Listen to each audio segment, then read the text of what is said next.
উত্তম। সুবহানাল্লাহ বলো। যিনি কোরআন নিজে শিখে এবং অপরকে শিক্ষা দেয় সেই ব্যক্তিটা হচ্ছে সর্ব উত্তম ব্যক্তি। এই ঘোষণাটা দিয়েছে কে? নবীজি। কে দিয়েছে? নবীজি। এই কোরআনুল কারীম তেলাওয়াত করা যায় কত মজা, এই কোরআন তেলাওয়াত করা যায় কত স্বাদ। এই স্বাদ এবং মজাটা একমাত্র কোরআন তেলাওয়াতকারী বুঝতে পারে। ঠিক না বেটি? আপনি যখন কোন টেনশনের মধ্যে পড়ে যান,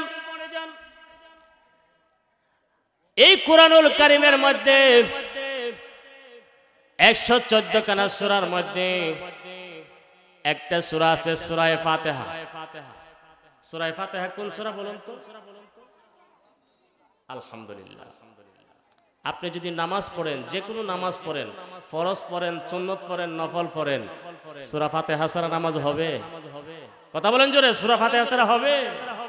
সূরা ফাতিহা ছাড়া নামাজ হবে না। এই সূরা ফাতিহার যে কত মর্তবা, এই সূরা ফাতিহার যে কত ফজিলত, আল্লাহ পাক রব্বুল আলামিন এই সূরা ফাতিহার মধ্যে অসংখ্য অগণিত ফজিলত আল্লাহ দিয়েছেন। বলুন সুবহানাল্লাহ।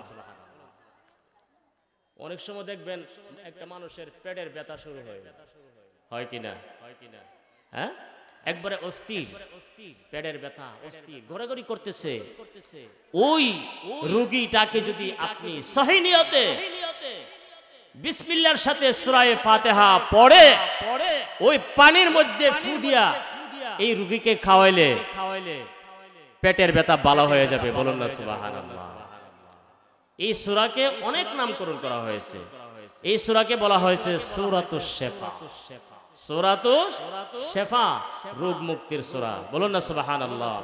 নারায়ে তাকবীর, নারায়ে রিসালাত।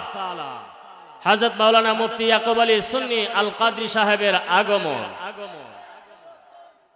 আপনারা কি তা খাওয়া দাওয়া করছেন নি?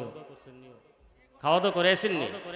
হ্যাঁ, হুজুরের ওয়াজ শুনবেন কি একবারে দুর্বল হয়ে গেলে চলবো? উচ্চ আওয়াজে বলতে হবে।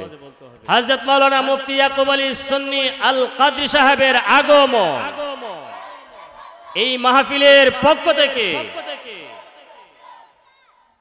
সকলে বলি আলহামদুলিল্লাহ। আসুন দাঁড়াই আমরা নবীজিকে একটু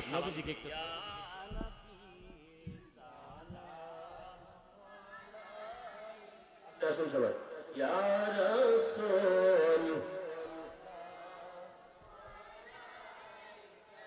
আয়া হাবিব সালাম সালাওয়াতুল্লাহ